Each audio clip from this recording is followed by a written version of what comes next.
All right, welcome back everybody for another deep dive.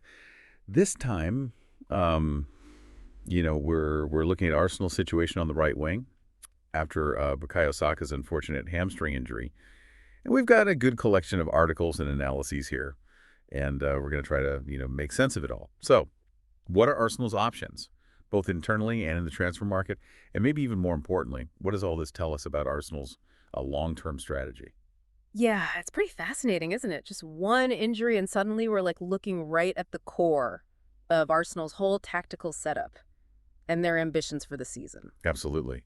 Saka getting injured during that Crystal Palace match, you could feel that ripple of concern going through the whole fan base. And they were right to be concerned. I mean, he's been such a key player for Arsenal. And Arteta's reaction at the time definitely didn't seem like it was just a little knock. Yeah, it really shows how important Saka is. There's not really an obvious like ready-made replacement, just waiting there on the bench.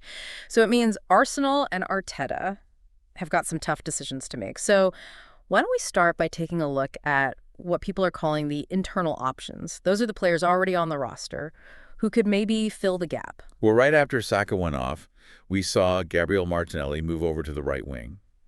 And he didn't just look comfortable there. He actually really helped them win that game. I mean, that cross he made for Havertz's goal was a thing of beauty. Yeah, Martinelli's performance definitely gives us something to think about. He's a dynamic player. He can create chances and score goals, but can he do that consistently on the right? That's the good question. Remember, he's naturally a left winger, and if you move him permanently to the right, it could really mess with the balance of their whole attack. Yeah, that's a good point. And it kind of makes you wonder if this is Raheem Sterling's chance. Right. He came to Arsenal on loan with all this hype, but he hasn't really found his groove yet. Could this be his moment to prove himself? It's definitely possible. I mean, Sterling's proven himself in the Premier League. He's got pace, he's tricky, but he usually plays best on the left or as a central attacker. So is he even right for the demands of the right wing in Arteta's system? That's what Arteta's got to figure out. That's the million-dollar question right there. Okay, so we've talked about the guys they already have. But what if Arteta decides to look outside the club? The transfer market, there are always some interesting options out there. For sure. And I bet the rumor mill is already churning, coming up with all these potential targets.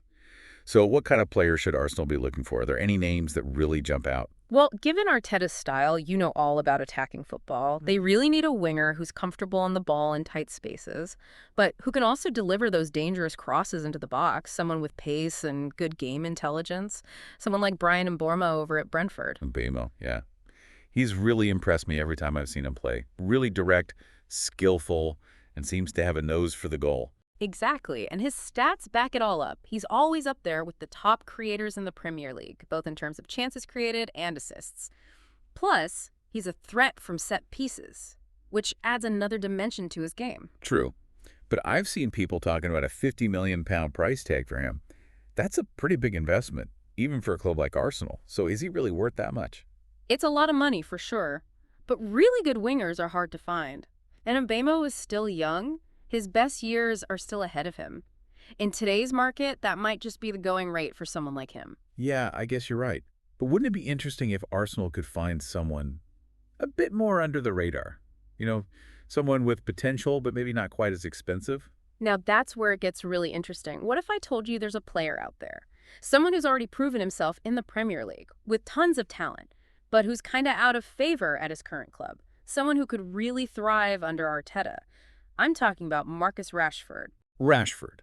Now that's a name that gets people excited. I remember when he first burst onto the scene, scoring goals for fun. Things have been a bit quieter for him at Manchester United lately, but there's no doubt about his talent.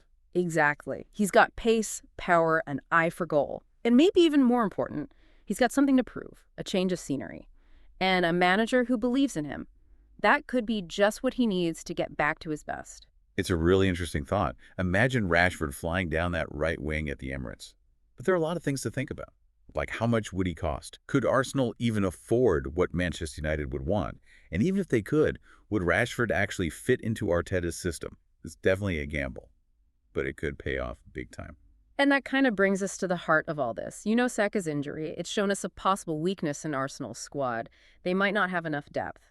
Whether Arteta goes with someone they already have, like Martinelli or Sterling, or decides to spend big on someone new, like Mbeumo or Rashford. It just shows how important every little detail is at the top level of football. It really does. One injury, and suddenly their whole strategy has to change. Exactly. And it raises a big question for Arsenal. Is their squad actually good enough to win the title? Do they need to invest in some key positions, even if Saka comes back quickly? These are the tough choices Arteta and the Arsenal board are facing right now. Yeah, and as fans, it's really interesting to see how these decisions get made. It's not just about individual players. It's about building a team that can compete with the best. Absolutely. And as we've seen, there are a few different ways to be successful, whether Arteta goes for experience or potential or someone who fits perfectly into his tactics. Each option has its own risks and rewards. It's a tough balancing act, and whatever they choose will have a big impact on Arsenal's future. Well, we've looked at the players they've got and the players they could sign. And we've talked about all the tactical stuff.